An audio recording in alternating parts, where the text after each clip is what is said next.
اندر کے لوگ ہیں، جو آپ کے لوگ، جو عوام ہے، ان میں ضرور رہیں گے، اور وہ آج بھی موجود ہیں، جی کیونکہ یہ سارا علاقہ جو ہے اس میں اچھا مسلمانوں کی عامر صاحب، میجورٹی یہ ہے۔ بڑا اہم نقطہ سر آپ نے اٹھایا ہے، اسی نقطے کو میں آگے لے کے چلوں گا۔ انزا صاحبہ، دیکھ رہے ہیں کہ مشرق وسطیٰ میں امن قائم کرنے کے لیے اب ڈونلڈ ٹرمپ جو ہیں وہ لیڈ کر رہے ہیں، پھر ابھی دستخط بھی ہو جائیں گے، اور 8 جو اسلامی ممالک ہیں ان کے سربراہان بھی ہیں، بشمول وزیر اعظم شہباز شریف صاحب بھی، اور 20 دیگر ممالک کے نمائندگان بھی وہاں پر موجود ہیں۔ تو اتنے زیادہ لوگ جب ایک جگہ پر اکٹھے ہوں گے اور اس امن ڈیل پر جو ہے وہ سائن ہوگا، تو کیا یہ سب لوگ مل کر مشرق وسطیٰ میں امن کی گارنٹی نہیں دے سکتے؟ جی دیکھیں، بڑا انٹرسٹنگ پوائنٹ ہے۔ اب اس میں دیکھیں کہ یہ جو ڈیل ہے نا، یہ ایک ہیومینیٹیرین ونڈو ہے، مگر it also leaves behind a political vacuum. So جو سواپ ہے وہ لوور کرتا ہے امیڈیٹ پریشر اور ڈیلیور کرتا ہے جو کلوجر کچھ فیملیز کو، بٹ بیکاز کی پولیٹیکل ایشوز جو ہیں، فار ایگزامپل جیسے ایئر مارشل صاحب نے مینشن کیا، ہو ول گورن غزہ، اس کی سوورینٹی کی کیا گارنٹیز ہیں، کیا سیکورٹی ارینجمنٹس ہوں گی، اس طرح کے کئی سوال ہیں جو ان ریزالوڈ رہیں گے۔ جو سواپ ہے نا جی، ابھی it's more of a pause rather than a durable settlement. ہم میڈیشن کو دیکھ سکتے ہیں just as buying time, not as finalizing peace. So جو لیجیٹمیسی شفٹ ہے نا جی، جو میڈیٹرز کو ملے گا، وہ ڈیفینیٹلی یہی ہے کہ ایک تو حماس کو کچھ ڈومیسٹک اسٹینڈنگ مل جائے گی، Qatar, Egypt and now the U S, جن کا ایک انہینس بروکر اسٹیٹس آ گیا ہے۔ پولیٹیکل جو پیلسٹینین اتھارٹی ہے پولیٹیکلی سائڈ لائن۔ سو ڈومیسٹکلی غزہ میں ابھی بھی جو پرسیپشن ہوگا کہ یہی ہے کہ حماس نے لیوریج کی اپنی کچھ پولیٹیکل لیجیٹمیسی، لیکن any unified Palestinian negotiating partner یہ ابھی بھی کمپلیکیٹڈ ہے۔ اور جو سیکیورٹی اور لیگل رسکس ہیں نا جی، یہاں پہ ڈی ملٹرائزیشن یہ ابھی بھی انریزالوڈ ہے، اکاؤنٹیبلٹی کے کوسچنز ابھی بھی پرسسٹ کرتے ہیں، اگر ڈس آرممنٹ انفورسبل نہیں ہے، ویپنز ابھی بھی ایک لیٹنٹ ٹریگر ہے۔ سائملٹینیسلی دیکھیں، اگر ریجنل اور جیو پولیٹیکل فال آؤٹ کو میں دیکھوں کہ کیا ہائی امپیکٹ آئٹمز ہو سکتے ہیں، سو اگین ریجنل ایکٹرز جو ہیں جس طرح ایران ہے، ٹرکی ہے، قطر ہے، ایجپٹ ہے، کس طرح کا انفلوئنس یہ پوسٹ سیز فائر گورننس اور ریکنسٹرکشن کے اندر لے کے آتے ہیں۔ ایران کی پریفرنس یہی ہوگی کہ وہ کچھ نہ کچھ انفارمل لیوریج ابھی بھی پراکسیز کے تھرو، اپنے پبلک ڈیلیگیشنز کے تھرو اسرٹ کرے۔ یو ایس اپنا ایک بروکر کا رول ادا کر رہا ہے، جہاں tactical competition over reconstruction contracts ہم ایکسپیکٹ کر سکتے ہیں سیکورٹی آرکیٹیکچر کے اندر۔ اور دوسری چیز دیکھیں کہ ڈومیسٹک پالیٹکس جو ہے نا اسرائیل کے اندر، اب نیتن یاہو کی جو انسرٹن پارٹیسپیشن ہے اور ڈومیسٹک اینگر مینس کے ڈیلیز کے اندر، کہ اسرائیلی پالیٹکس کے اندر بھی ہم ایک ریپڈ شفٹ دیکھ سکتے ہیں، کیونکہ اگر یہ جنرلی پرسیو کی جاتی ہے، انزا صاحبہ، نیتن یاہو پہ ٹرسٹ کیا جا سکتا ہے؟ اور جیسے کہ انہوں نے تو آج بھی کہا ہے کہ فوجی جو ہے وہ ختم نہیں ہوئی اور سیکیورٹی چیلنجز ابھی باقی ہیں۔ ایک جانب امن معاہدہ ہو رہا ہے، دوسری جانب وہ کہہ رہے ہیں کہ فوجی کارروائی جو ہے وہ ختم نہیں ہوئی، اس کا کیا مطلب ہوا؟ تو میں ایگزیکٹلی جس چیز کی آپ کو بات کر رہی ہوں نا، کہ دیکھیں یہاں پہ نا رسکس اور کیا ایگزیکٹلی ہو سکتا ہے۔ دیکھیں، ایک تو سیکوینسنگ کا فیلئر ہے، یہ hostage relief without verified aid flow, verification کوئی میکینزمز نہیں ہے، ریکنسٹرکشن کی کوئی کمٹمنٹس ابھی نہیں ہے، یہ غزہ کو اور ولنریبل چھوڑ سکتا ہے۔ حماس کے پاس ابھی کوئی گارنٹیز نہیں ہے، تو ایک کچھ نہ کچھ ایک اور چانس ہو سکتا ہے رینیوڈ وائلنس کا، پولیٹیکل ایکسکلوژن ہے، بیک لیش آئے گا۔ دوسری چیز دیکھیں، یہ ایک ہیومینیٹیرین بریک تھرو تو ہو سکتا ہے، مگر ریئل ٹیسٹ یہ ہے نا کہ کیا اس میں ویریفائبل ایکشن ہوگا، کیونکہ اگر disarmament is off the table, ٹھیک ہے نا، تو یہ پیس بھی پھر کیا نیگوشیبل ہے کہ نہیں ہے۔ weapons in Gaza still mean violence is just a heartbeat away. ٹھیک ہے، اچھا تو عامر صاحب، ابھی تو جو گفتگو ہو رہی ہے امن معاہدے کا پہلا مرحلہ کہ 20 یرغمالی اسرائیلی رہا ہو گئے اور 1600-1700 جو ہے فلسطینی جو رہا ہو کے پہنچ گئے، لیکن ان 67,000 لوگوں کی تو کوئی بات ہی نہیں کر رہا جو کہ شہید ہوئے، ان 1.5 لاکھ معصوم لوگوں کی بات ہی کوئی نہیں کر رہا جو زخمی ہوئے۔ تو یہ مجھے بتائیے کہ اس چیز کا حساب جو ہے وہ کس سے لینا ہے اور یہ حساب کون لے گا؟ یہ دیکھیں، حساب تو مسلمانوں کو ہی لینا چاہیے، جو عرب کنٹریز ہیں، those who have suffered most, اور جو پیلسٹینینز ہیں۔ دیکھیں ابھی بھی جو باتیں ہو رہی ہیں اور جس طرح سے تقریر کی ٹرمپ نے جا کے جیروسلم میں اور ان کی جو جتنی پارلیمنٹ تھی اس کو ایڈریس کیا اسرائیل کو، مطلب اس کے ورڈز جو ہیں بڑے انپریسیڈنٹڈ، بڑے مطلب ایسے ہیں جو کہ شو کرتے ہیں کہ ایک ون سائیڈڈ ان کی کمٹمنٹ ہے امریکہ کی، اور وہ اسرائیل کے ساتھ ہر وقت کھڑے تھے، کھڑے ہیں اور کھڑے رہیں گے، ان کی سیکیورٹی کی گارنٹی دیتے ہیں۔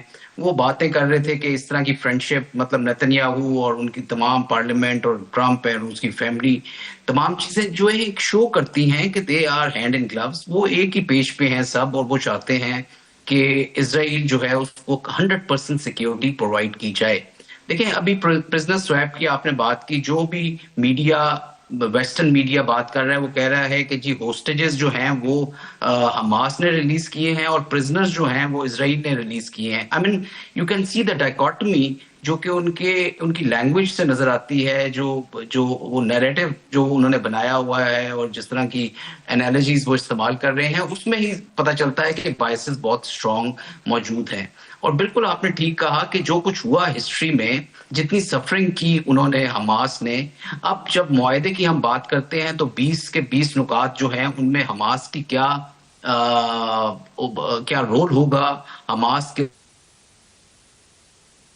ہوگی، کوئی کسی قسم کی کلیئرٹی نہیں ہے۔ اور دو جو سب سے امپورٹنٹ شکیں ہیں جن کا ہونا بہت ضروری تھا کہ اسرائیل کی فورسز جو ہے وہ کمپلیٹ وڈرال کریں گی اس ایریا سے، غزہ کے ایریا سے، اسے ڈی ملٹرائز کریں گی بیفور حماس جو ہے وہ اپنے آپ کو اپنے ویپنز کو ختم کرے اور اپنے تمام ویپنز کو سرنڈر کرے۔ اور دوسری چیز یہ ہے کہ پیلسٹینین اسٹیٹ کو مانا جائے گا ایز اے لیجیٹمیٹ اسٹیٹ، اور جو کہ تمام یورپین کنٹریز نے بھی جس کا احاطہ کیا ہے، اور مطلب اس کے اوپر پریشر بھی ہے، بٹ ان دونوں کو ابھی تک اسرائیل نے ایکسیپٹ نہیں کیا۔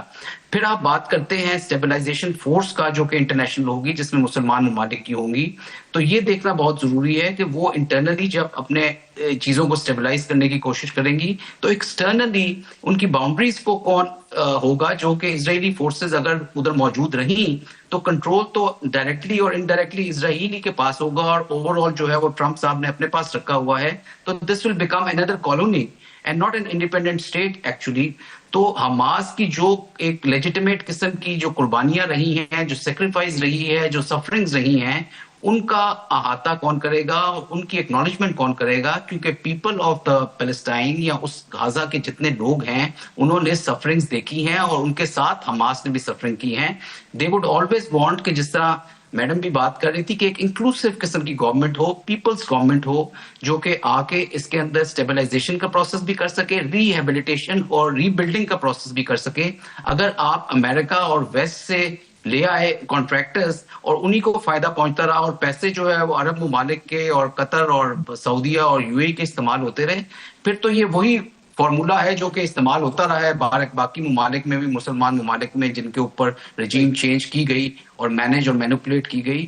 تو میرا خیال میں اس میں بہت ساری شکیں ایسی ہیں جن کے اندر بڑے کوشچن مارکس ہیں۔ سب سے بڑی بات جو میں آخر میں کہنا چاہوں گا، بالکل آپ نے ٹھیک کہا، کافی اس میں مراحل جو ہیں وہ آگے آئیں گے، لیکن انزا صاحبہ یہ بتائیے گا، ابھی تو ہم دیکھ رہے ہیں نا کہ جیسے یرغمالی رہا ہوئے، اصل تو امن معاہدے پر پہنچنے کے لیے یرغمالی اور قیدیوں کے تبادلے کی جو شک تھی بڑی امپورٹنٹ تھی، جس کی وجہ سے اسرائیل پر کافی دباؤ بھی بڑھ رہا تھا۔ اب جب یہ رہا بھی ہو گئے ہیں تو اس کے بعد کون سی ایسی چیز ہوگی جو کہ اسرائیل کو جارحیت سے روکے رکھے گی؟ اور دوسرا یہ بتائیے گا، نیتن یاہو جو ہیں وہ بڑا پر امید ہے، وہ یہ سمجھتا ہے کہ جناب اس امن معاہدے کے بعد عرب کنٹریز کے ساتھ ہمارے معاملات اور تعلقات بڑے اچھے ہو جائیں گے۔ آپ کو کیا لگتا ہے ابراہم ایکارڈز کے آنے والے دنوں میں کیا مستقبل ہوگا؟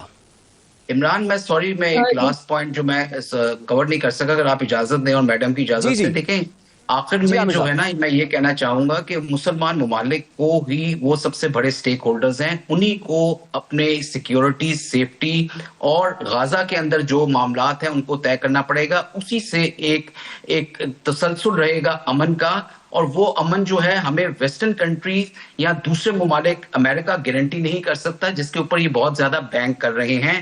جس طرح علامہ اقبال نے بہت عرصہ پہلے 100 سال پہلے کہا تھا، جب یہ چیزیں شروع ہوئی تھی بلفور ڈکلریشن کی، کہ بتوں سے تم کو امیدی، خدا سے نو امیدی، مجھے بتا تو صحیح اور کافری کیا ہے۔ تو we have to rely on our own resources and strength, otherwise stability آنا بہت مشکل ہے اس ریجن۔ ٹھیک ہو گیا. جی انزا صاحبہ بتائیے گا کہ اس امن معاہدے کے بعد عرب کنٹریز کے ساتھ اسرائیل کے تعلقات آپ کیا دیکھ رہی ہیں؟ ابراہم ایکارڈز کے حوالے سے بتائیے گا اس میں کتنی گنجائش ہے، اور آنے والے دنوں میں اب لگتا ہے کہ اس امن معاہدے کے بعد کچھ اور مزید عرب کنٹریز اسرائیل کو تسلیم کر سکتے ہیں؟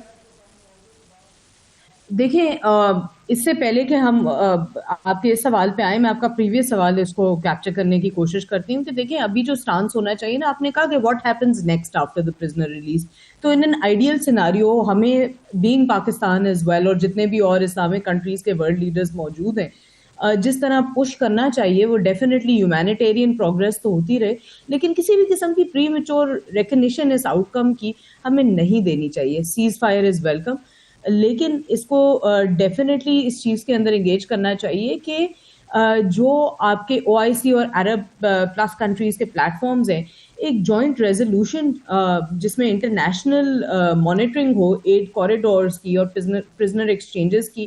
دیکھیں کوئی بھی اس طرح کے معاہدے نا جہاں صرف پرزنر سواپ ہوا ہے فار ایگزامپل، وہ لیگلی بائنڈنگ نہیں ہے انٹرنیشنل لا کے اندر. سو اگین تھیٹرکس کے لیے، آپٹکس کے لیے بات اچھی ہوگی، ایک ون ثابت ہوتی ہے، لیکن at the end of the day اس چیز کو سولیڈیفائی کرنے کے لیے اور ایون پاکستان کا وہاں ہونا اور اس چیز پہ پریشر بلڈ اپ ہونا چاہیے کہ فار ایگزامپل کچھ اور انڈیپینڈنٹ لیگل اوورسائٹ آئے، جس طرح کے UN یا جنیوا ٹریک سے سویلینز کو انشور کریں کہ اکاؤنٹیبلٹی ملے انڈر دی انٹرنیشنل لا. اس کے علاوہ یہ کہ بائی لیٹرل آؤٹ ریچ ہوتی رہنی چاہیے کہ ریکنسٹرکشن پلان کے اندر بھی، کہ قطار، ٹرکی ہوا، ایجپٹ ہوا، سعودی عربیہ ہوا. اب اس کے اندر کچھ اور سینسٹیوٹیز بھی ہیں کہ جہاں پہ آپ کوئی بھی قسم کی اس کو فائنل سیٹلمنٹ نہیں مان سکتے. یس اٹ از اسٹارٹ اور some kind of like blueprint, لیکن ابھی بھی یہ اس کو کوئی پوسٹ حماس لینگویج یوز کرنا، فائنل سیٹلمنٹ کرنا، یہ دیکھیں کرنٹ فیز ہے ہیومینیٹیرین ڈی ایسکلیشن کا. سو ڈیفینیٹلی اس چیز کے اوپر بھی کہ حماس کو ٹوٹلی ڈسارم کر دیا جائے، اور سب سے بڑی بات تو دیکھیں وہ نیگوشیٹنگ ٹیبل پہ ہی نہیں ہے. سو یہ انکلوسیو پولیٹیکل سیٹلمنٹ یا پیلسٹینین ریپرزنٹیشن کھلی نہیں ہوئی ہے. اگین ڈیفینیٹلی ہم نے ایک نیشنل ریکنسیلیشن کا پلان بھی لے کے آنا پڑے گا، اور پاکستان کا ڈیفینیٹلی ایک پرنسپلڈ ہیومینیٹیرین ایڈوکیٹ ہونے کے تحت ایک لیگل کانشنس بھی ہے دا UN، اور یہ ایک برج بن سکتا ہے between the Muslim block and other factions. اور جہاں تک مسئلہ اسرائیل کو تسلیم کرنے کا ہے، دیکھیں at the end of the day that is not the issue at hand. ابھی جو ہے نا دیکھیں پرابلم وہاں پہ ہے کہ پاکستان فار ایگزامپل، میں یہاں پہ اپنی بات کروں گی کہ یہاں پہ وہ کبھی بھی اس حق میں آئی ڈونٹ تھنک کہ ابراہیم اکارڈز کو ری انسٹیٹ کرنے کے حق میں یا کیا کہ اسرائیل کو تسلیم ہم کرنے. نو، آئی تھنک ہمیشہ مسئلہ جو پاکستان نے بار بار کہا ہے کہ پیلسٹینین اسٹیٹ ریکگنائز کیا جائے. یہاں پہ اتنی زیادہ آئی تھنک نیریٹو کی جو جنگ ہے نا، وہ بار بار اس چیز کو ڈرائیو کیا جا رہا ہے کہ کیا اسرائیل تسلیم ہوگا یا نہیں، رادر دین ٹاکنگ اباؤٹ کہ کیا کور ایشوز ہیں، کس لیگیلٹی کے تحت ہم پیلسٹینین اتھارٹی کو ریکگنائز کریں گے، پیلسٹینین اسٹیٹ ہوڈ کو ریکگنائز کریں گے، وہاں کیا فریم ورکس ہوں گے، کون سی گورنمنٹ آئے گی اگر انٹرم گورنمنٹ آتی ہے. سو آئی تھنک یہ تھوڑا سا ان چیزوں پہ کیریڈ اوے ہونے سے پہلے ہم پہلے ایک اسٹرکچر دے دیں اور پھر ایک ویریفائبل ٹائم لائنز رکھیں کہ اچھا اگر گورنمنٹ آنی ہے، انڈیپینڈنٹ گورنمنٹ کب تک آئے گی، تو دین دیٹ از ریئل پیس.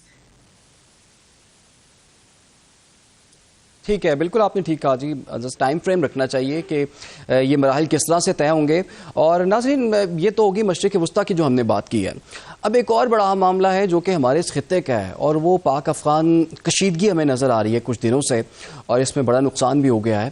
اور پاکستان بارہا طالبان کو، افغان طالبان کے حوالے سے رپورٹس بھی سامنے آتی رہی ہیں کہ وہ پاکستان میں دہشت گردی کارروائیوں میں ملوث ہیں. اور آپ کو پتہ ہے کہ جیسے 2 روز پہلے DGISPR نے بھی جو ایک پریس کانفرنس کی تھی، اس میں یہ بتایا گیا تھا کہ دنیا بھر کی جو دہشت گرد تنظیمیں ہیں وہ اس وقت افغانستان کے اندر موجود ہیں، افغانستان میں ان کی سیف ہیونز موجود ہیں. اور اب جو ہے کسی بھی قسم کی جو ہے گنجائش جو ہے وہ نہیں رہی، اور جہاں سے بھی اٹیک ہوں گے ہم وہاں پہ اس کا کلا خما کریں گے. 2600 کلومیٹر طویل یہ جی بارڈر ہے، اتنا طویل بارڈر. پہلے تو ہم نے جھڑپیں دیکھی تھی، اب جنگ جیسے حالات ہمیں نظر آ رہے ہیں. پورے خطے میں اس کے کیا اثرات ہوں گے اس پر ہم بات کریں گے، لیکن ایک ٹریک کے بعد. ویلکم بیک جی. گفتگو کے سلسلے کو آگے بڑھاتے ہیں. جس سے پہلے ہم نے بات کی کہ پاکستان افغانستان میں اس وقت کافی ٹینشن نظر آ رہی ہے اور حالات کافی کشیدہ ہیں, جنگ جیسا ماحول بنا ہوا ہے. آخری حالات یہاں تک کیوں پہنچے, خطے پر اس کے کیا اثرات ہوں گے؟ اچھا عامر مسعود صاحب, آپ کو کیا لگتا ہے کہ جو اتنا طویل بارڈر ہے, پھر یہاں پر اتنی زیادہ کشیدگی ہے, پھر ایک جانب ہمارے آپ کو پتہ ہے کہ بھارت ہے, وہاں سے بھی کوئی اچھی امید ہمیں نہیں ہے, پھر ایک جانب ایران کا بارڈر ہے, لیکن یہ جو اتنا طویل ترین بارڈر ہے, یہاں پر ٹینشن جو ہے اس کی وجہ کیا ہے اور اس کے اثرات کیا پڑیں گے خطے میں؟ کوئی بڑا واقعہ بھی ہو سکتا ہے؟ جی بالکل, دیکھیں یہ ڈیفینیٹلی ایک بڑی سیریس سچویشن ہے کہ ہمارے ایسٹ اور ویسٹ پہ جو سب سے بڑے بارڈرز جن کے ساتھ ہیں, دونوں نیبرز جو ہیں ہمارے ساتھ بہت ہوسٹائل ہیں. اور یہ ڈیفینیٹلی ایک کنٹری کے لیے ٹو فرنٹ جو سچویشن ہوتی ہے بہت سیریس ہوتی ہے, چاہے وہ انٹرنل سیکیورٹی ہو چاہے وہ ایکسٹرنل ایگریشن ہو. دونوں لحاظ سے ہمارے لیے ایک تھریٹ رہا ہے. اور ایکسٹرنلی آپ نے دیکھا انڈیا نے جو مارکے اور جو ایڈونچرز کرتا رہا ہے اور ایگریشن کرتا رہا ہے, تو کہ ہم اس کو بڑا منہ توڑ جواب دیا. لیکن سملرلی ویسٹرن سائڈ سے بہت ساری انکریس ہوتی رہی ہے ٹیررزم کی, اور اس کی وجہ سے ہمیں انہوں نے بہت زیادہ بلیڈ کرنے کی کوشش کی ہے. اسپیشلی اس سال میں تو بہت سارے واقعات ہوئے جو کہ انپریسیڈنٹڈ ہیں, اور بہت ساری لاس آف لائف ہوا. اور اس کا اگر میں تھوڑا سا موازنہ کروں آپ کے جو پچھلا ٹاپک تھا مڈل ایسٹ سے اور افغانستان والی سچویشن سے, دیکھیں جس طرح انہوں نے سیٹ سو کیے پچھلے سینچری میں بھی کہ ایران ورسز عرب کنٹریز کا جو معاملہ دیکھنے میں آیا کہ عربز جو ہیں وہ اپنے ایران کو زیادہ تھریٹ سمجھتے ہیں اور اسرائیل کو اپنا دوست سمجھتے ہیں اور سیکیورٹی گارنٹر کسی حد تک سمجھتے ہیں اگینسٹ ایران, جو ان کے ساتھ آلریڈی معاہدے بھی کر چکے ہیں. اسی طرح افغانستان جو ہے اب جو ان کے ذہن میں اور ان کے دلوں میں اور آپ کہہ لیں ہارٹس اینڈ مائنڈز میں جو چیز آ چکی ہے وہ یہ ہے کہ پاکستان ان کا بڑا دشمن ہے اور انڈیا کے ساتھ ان کے تعلقات بہتر ہیں, جو کہ ڈیفینیٹلی ایک نان مسلم کنٹری بھی ہے اور ہمارا دشمن بھی ہے وہ. تو یہ چیزیں over a period of time develop ہوئی ہیں. یہ دیکھنے کی ضرورت ہے کہ پچھلے 4-5 دہائیوں میں کیا چیزیں ہوتی رہیں کہ جن کی وجہ سے انہوں نے, جن کو ہم نے پناہ دی, لیکن عامر جن کو صاحب ہم نے اب تو مہمان انڈیا کے طور پہ ساتھ رکھا. افغانستان کی محبت کچھ زیادہ بڑھتی ہوئی دکھائی دے رہی ہے. ان کے وزیر خارجہ جو ہیں وہ بھارت میں موجود اور ایک دوسرے کے ملکوں میں سفارت خانے کھولنے کا اعلان بھی کر دیا. آپ کو لگتا ہے جو بھی اس حالیہ ٹینشن جو بنی ہوئی ہے اس کی ساری پلاننگ بھارت میں ہوئی ہے؟ جی دیکھیں, اس میں تو کوئی شک ہی نہیں ہے کہ آپ کے ساتھ جتنے ٹیررسٹ اٹیک ہوتے رہے, یہ بی ایل اے بھی موجود ہے افغانستان میں, ٹی ٹی پی بھی موجود ہے افغانستان میں, القاعدہ کا کمپوننٹ بھی ادھر موجود ہے اور داعش وغیرہ کے بھی, یہ تمام ٹیررسٹ آرگنائزیشن کی اس وقت سینچری بنی ہوئی ہے افغانستان, کیونکہ وہ ایک ان گورنڈ کنٹری ہے.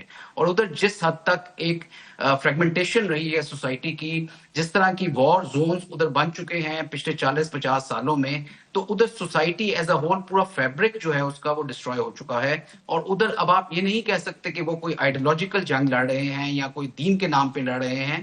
وہ most of them have become mercenaries, کیونکہ وہ ایک کیش اسٹافڈ کنٹری ہے اس وقت. تو انڈیا کے اجیت دوول جو نیشنل سیکیورٹی ایڈوائزر رہے ہیں, انہوں نے کافی عرصے پہلے یہ بات کا ہمیں نشاندہی کی تھی جب یہ پتا چلا تھا کہ افغانستان سے انخلا ہونے والا ہے امریکہ کا اور طالبان کی حکومت آنے والی ہے. تو انہوں نے کہا تھا کہ اس میں ہمیں ڈرنے کی ضرورت نہیں ہے, کیونکہ ہمارے پاس پیسہ زیادہ ہے اور ہم طالبان کو اپنی طرف کر سکتے ہیں پیسے کے زور سے, اور ان کو ہم خرید سکتے ہیں. اور یہی چیز انہوں نے عملی طور پہ کر کے دکھائی ہے کہ طالبان اس وقت جو ہے وہ ان کے پاس جا کے دوستی کا ہاتھ بڑھا رہے ہیں, ان سے سیکیورٹی گارنٹیز لے رہے ہیں, اور تشویشناک حد تک انہوں نے اٹیک شروع کیے ہوئے ہیں پاکستان کے بارڈر پہ. اور ایک پراپر ایک جنگ کا سما ہے جو کہ ہمارے لیے بہت ایک تکلیف دہ بھی ہے اور ایک سیریس سچویشن بھی ہے.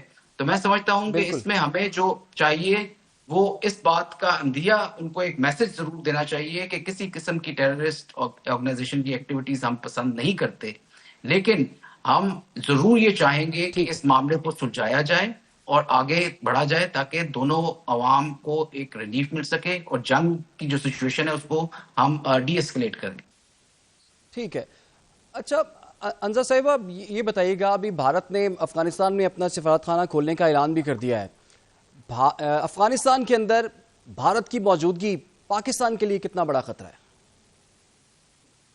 جی دیکھیں, ہم نے تو ڈیفینیٹلی اس چیز سے we have been one of the biggest sufferers of this. آپ یہ دیکھیں کہ بھارت ڈیفینیٹلی, میں آپ کو ایک بڑی آن اے لائٹر نوٹ ایک بات کہتی ہوں کہ ہمارے ساتھ کتنی غلط ہوا ہے پاکستان کے ساتھ ٹائم اینڈ ٹائم اگین, کہ جہاں ہم at the end of the day ہم جہاں بھی اگر بلیم اسائن کرتے ہیں اور سیکوینس آف ایونٹس دیکھتے ہیں تو ہر میجر ایسکلیشن جی ہوئی ہے افغانستان کے سائڈ سے.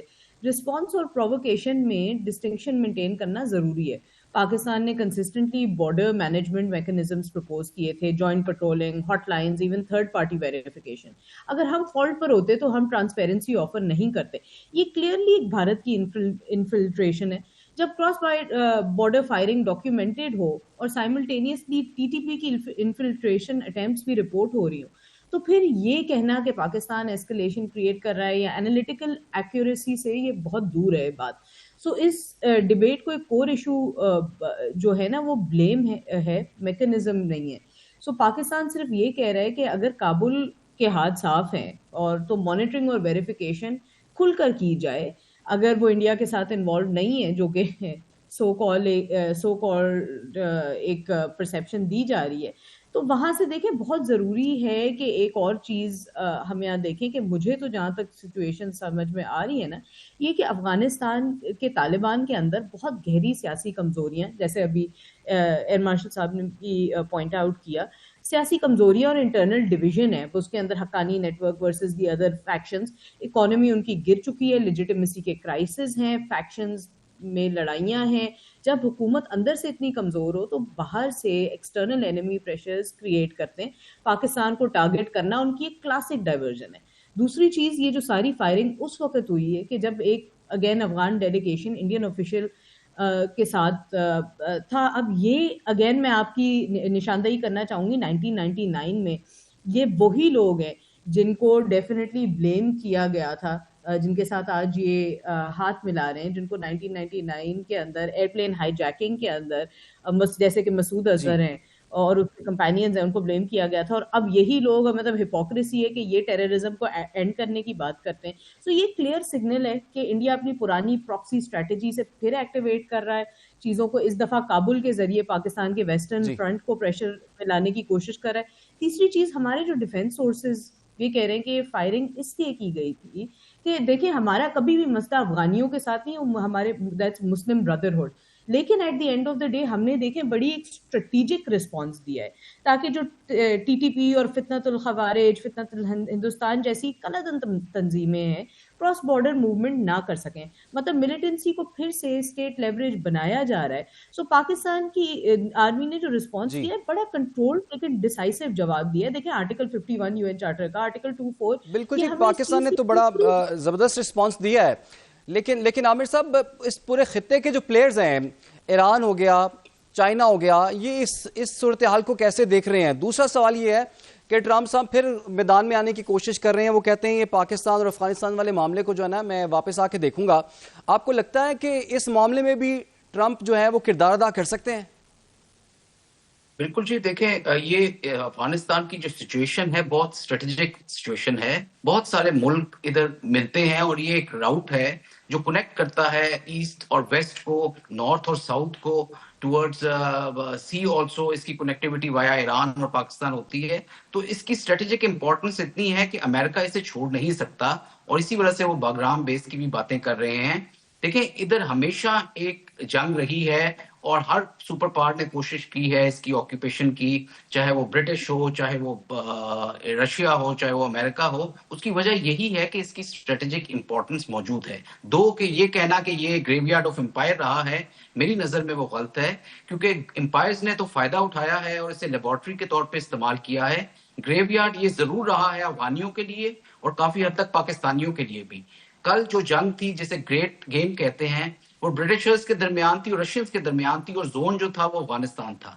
آج جو گریٹ گیم ہو رہی ہے جس میں امریکہ اور چائنا کے درمیان ہے, چائنا کی بہت انگریس ہوئی ہے ادھر, اور چائنا چاہتا تھا کہ سی پیک کا روٹ ادھر سے گزرے اور کنیکٹیوٹی ہو, انرجی کوریڈورز بنے. اس کو امریکہ ایک تشویش کی نگاہ سے دیکھتا ہے. تو آج کی جو ایکسٹرنل پلیئرز ہیں, بہت regional as well as global players, ان کی جو گریٹ گیم ہے اس کا بھی زون جو ہے وہ افغانستان ہی ہے, اور پاکستان کو اس میں ایک ڈیفینیٹلی ایک بہت عملی کردار بھی ادا کرنا پڑے گا. اور جو موسٹ افیکٹڈ نیشن رہی ہے افغانستان کے اندر, جتنے عمل دخل ہوئے ہیں گریٹ پاورز کی, وہ پاکستان ہی کو رہی ہے. اور پاکستان پہ اس کا سب سے زیادہ اثر بھی ہوا ہے, اور میرا خیال میں پاکستان نے ان کی وجہ سے سب سے زیادہ نقصان بھی اٹھایا ہے. تو یہ ڈیفینیٹلی ٹرمپ اس میں یہ انٹروینشن نقصان کریں تو گے. بڑا اٹھایا عامر صاحب. اب دیکھیں نا, امریکہ جو ہے جب یہاں سے گیا افغانستان سے $7.2 بلین کا اسلحہ یہاں پر چھوڑ گیا ہے, اور ہم نے دیکھا ہے کہ پاکستان میں دہشت گردی کی جو کارروائیاں ہو رہی ہیں اس میں فتنہ الخوارج کے پاس یہ امریکن اسلحہ ہی موجود ہے. امریکہ کس طرح سے اتنا زیادہ اسلحہ یہاں پر بھول گیا ہے؟ اور دوسرا جو ٹرمپ صاحب کہہ رہے ہیں کہ جی ہم بگرام ایئر بیس جو ہے واپس لیں گے, آپ کو لگتا ہے دوبارہ امریکہ کا یہاں پر آنے کا ارادہ ہے؟ جی بالکل ہے. دیکھیں کسی حد تک وہ اپنی پریزنس ضرور رکھیں گے ادھر, تھرو ڈائریکٹلی اور انڈائریکٹلی. بگرام ایئر فورس ایک بیس ہی نہیں ہے, اٹس مور دین اے بیس. اس کی ایک اسٹریٹجک امپورٹنس ہے, پوری ایک سٹی ہے جس کے اوپر تقریباً $12-13 بلین انہوں نے خرچ کیے ہوئے ہیں. بہت انڈر گراؤنڈ انہوں نے فیسلٹیز بنائی ہوئی ہیں, اور کافی سارا ویپن جو ہے وہ ادھر ہی موجود ہے. اور آپ نے بالکل صحیح کہا کہ جتنا ہتھیار استعمال ہو رہا ہے, جتنا انہوں نے ٹیررزم کیا ہے ہمارے ویسٹرن بارڈرز میں, وہ زیادہ تر امریکن اکوپمنٹ ہی ہے, جس کی کوئی آپ کہہ لیں کہ طالبان نے کسی قسم کا کاؤنٹ نہیں رکھا ہوا, یا اس کے اوپر کوئی چیک اور بیلنس نہیں ہے, جس کی وجہ سے یہ تمام ان آرگنائزیشنز کے ہاتھ میں ڈلا ہے جو ٹیررزم کر رہے ہیں پاکستان کے اندر. اور اسلحہ جو ہے اس میں بہت سارا ہیوی اسلحہ بھی شامل ہے, ہیوی موٹرز بھی شامل ہیں, anti year craft type measles بھی شامل ہیں, کچھ جہاز بھی ان کے ادھر موجود ہیں ہیلی کاپٹر کی صورت میں. انہوں نے چھوڑا اس وجہ سے کیونکہ وہ بہت پینک میں نکلے تھے اس وقت, اور اس وقت کوشش یہ تھی as per the rules of the جو یونائٹڈ نیشن کے بھی جو رولز ہیں اور جو ان کے اپنے رولز ہیں امریکہ کے ملٹری کے, اس میں اس اسلحے کو یا تو ڈس ایبل کرنا چاہیے تھا, یا اس کو ناکارہ کرنا چاہیے تھا, یا اس کو ساتھ لے کے جانا چاہیے تھا. یہ چیزیں نہیں ہو سکی, اور وہ اسلحہ ڈیفینیٹلی موجود ہے اور بے انتہا ان کے ہاتھوں میں لگ چکا ہے جو ہمارے خلاف استعمال ہو رہا ہے. ٹرمپ ڈیفینیٹلی انٹروین کریں گے, اور بلکہ وہ میرا خیال میں انٹروین کر رہے ہیں آلریڈی اس میں. ٹھیک ہے. اچھا انصر صاحب یہ بتائیے گا, جیسے کہ بڑی آوازیں اٹھ رہی تھی جی, کہا جا رہا تھا کہ جی ان سے مذاکرات کریں, بات چیت سے اس مسئلے کو حل کیا جائے, لیکن سوال وہی جو کہ 2 روز پہلے بھی سامنے آیا کہ کیا پاکستان کی سیکیورٹی کی گارنٹی ہم نے کابل سے جا کے لینی ہے؟ یہ جو مذاکرات کی لوگ بار بار بات کر رہے ہیں, دیکھیں پاکستان نے بارہا مرتبہ جو عبوری حکومت تھی, جو طالبان رجیم ہے, اس کو کہا گیا کہ اپنے ہاؤس کو ان آرڈر کریں, ان لوگوں کو سنبھالیں. کیا ان لوگوں کی یہ کیپیسٹی نہیں ہے, یا پھر ہم کچھ بہت زیادہ ان سے مطالبہ کر رہے ہیں؟ جی بالکل, دیکھیں ٹائم اینڈ ٹائم اگین میں نا یہاں کچھ سوال آپ کے سامنے رکھنا چاہتی ہوں. So definitely in the case of کہ مذاکرات کریں اور پیس ٹاکس کریں, سو سب سے پہلے اس میں انڈین اینگل کو کال آؤٹ کرتے ہیں. سو ذرا یہ بتا دیں کہ جس ملک میں روز کشمیر میں کرفیوز اور ظلم ہوتے ہیں, وہ ہمیں لیکچر دیں گے کہ بارڈر ایتھکس کیا ہوتی ہے سیریسلی؟ یا وہ ملک جو 40 سال تک پاکستان کی نمک کھاتا رہے, روٹی کھاتا رہا, جو اس ملک کا انٹرم حکمران ہم پر ہی حملے کروائے گا, تو یہ دوستی ہے یا دغا؟ اور تیسری چیز, کیا عجیب ایکویژن ہے کہ انڈیا فنڈنگ کر رہا ہے, کابل ایگزیکیوٹ کر رہا ہے, اور بلیم پاکستان پر آ رہا ہے. یہ تو ڈیفینیٹلی لگ رہا ہے کہ یہ بالی ووڈ میں اسکرپٹ لکھی گئی ہے. اور میں صرف یہ پوچھنا چاہتی ہوں, اگر پاکستان اپنی سرحد نہ بچائے تو وہ, اور اگر بچائے تو اگریسر. یہ لاجک تو ڈیفینیٹلی یا تو کابل میں لکھا گیا ہے یا دلی میں لکھا گیا ہے. سو ڈیفینیٹلی اس چیز کو جو ہم نے مد نظر رکھنا ہے وہ یہ کرنا ہے کہ at the end of the day before we can come on the negotiating table, دیکھیں پاکستان کی نا ہمیشہ سے یہ پالیسی رہی ہے کہ ڈپلومیسی اوپن, ہاسٹیلٹی کلوز. لیکن اگر پاکستان بار بار یہ کہنے کے باوجود بھی ہماری بارڈرز پہ فائرنگ ہو رہی ہے, اور آپ فار ایگزامپل کچھ ہفتے پہلے جو ان کے ایکس پولیس چیف تھے, انہوں نے اپنی کتاب میں لکھا ہے کہ جی میں ریگولرلی تعلق میں تھا ود TTP, اور ڈفرینٹ اور لوگوں کا ذکر کیا گیا اس میں, منظور پشتین ایکسیٹرا. تو کیا آپ یہ سمجھتے ہیں کہ اگر کابل کسی بھی طرح کی فائرنگ کر کے اور پاکستان کو پریشر میں لے کے آئے گا تو ہماری ریسٹرینٹ کو ہماری ویکنس نہیں سمجھا جائے؟ اگر اس چیز کو ٹیسٹ کیا جائے گا تو جواب بھی ان کو سرجیکلی ملے گا. دیکھیں ہائبرڈ وارفیئر ہے یہ, میں آپ کو جو نشاندہی کرنا چاہوں گی کہ اٹس ناٹ جسٹ کائنیٹک. اور ہائبرڈ وارفیئر کے اس کھیل میں ہم وکٹم اب نہیں بنیں گے, کیلیبریٹڈ رسپونڈرز بنیں گے. اور یہ بات سب کو آ جانی چاہیے, آیا وہ کابل ہو یا دلی.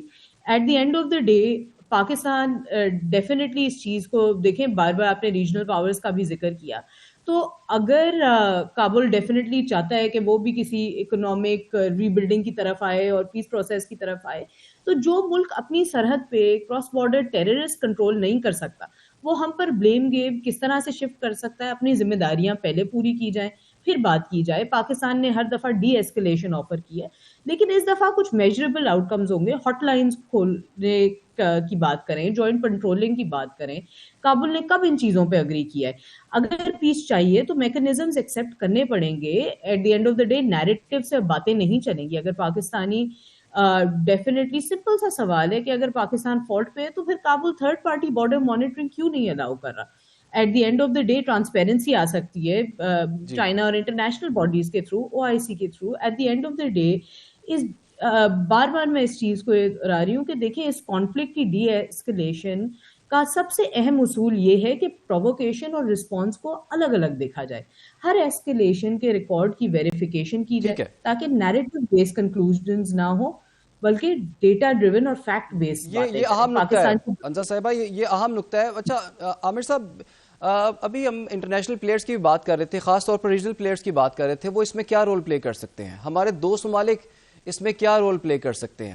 دوسرا جو مذاکرات کی بار بار بات کی جا رہی ہے کہ بات چیت سے مسئلہ حل ہو. دیکھیں اتنے مہینوں سے اتنے سالوں سے بات چیت ہی تو ہو رہی ہے, اتنی جانیں ہم قربان کر ہی تو رہے ہیں, لیکن ایک لمٹ بھی تو ہے نا. اور دوسرا ہی جیسے کہ ہم نے خود بھی بات کی, جو ان کی عبوری حکومت ہے, جو طالبان رجیم ہے, ان کا تو افغانستان پہ کنٹرول ہی نہیں ہے. اور جیسے کہ عامر صاحب آپ نے خود بھی کہا کہ اتنے زیادہ جو دہشت گرد تنظیموں کے نیٹ ورکس وہاں پر موجود ہیں, تو یہ تو خود اس بات کی گواہی ہے کہ وہاں پر یہ کام ہو رہا ہے.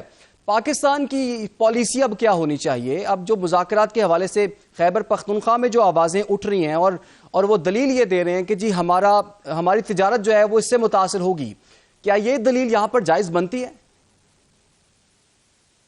جی دیکھیں, سب سے پہلا جو آپ کا سوال تھا کہ ریجنل اور انٹرنیشنل پلیئرز کیا رول پلے کر سکتے ہیں, دیکھیں یہ ڈیپینڈ کرتا ہے کہ ان کے اپنے انٹرسٹ کیا ہیں.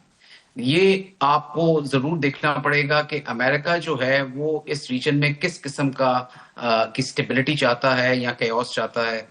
چائنا جو ہے وہ ڈیفینیٹلی ایک ریجنل پلیئر بھی ہے, ایک گلوبل پلیئر بھی ہے, اور چائنا کی بڑی خواہش تھی کہ اس جگہ پہ ایک قسم کی سٹیبلٹی آئے, پیس آئے, امن آئے, تاکہ وہ اپنے سی پیک کے جو پروجیکٹس ہیں, انرجی کوریڈورز ہیں, جو کنیکٹیوٹی ہے فرام ایسٹ ٹو ویسٹ, اس کو بہتر طریقے سے کیا جا سکے. اور اس کے لیے افغانستان کا جو ایریا ہے وہ بہت امپورٹنٹ اور سینٹرل ایریا ہے, بڑا اسٹریٹجک ایریا ہے.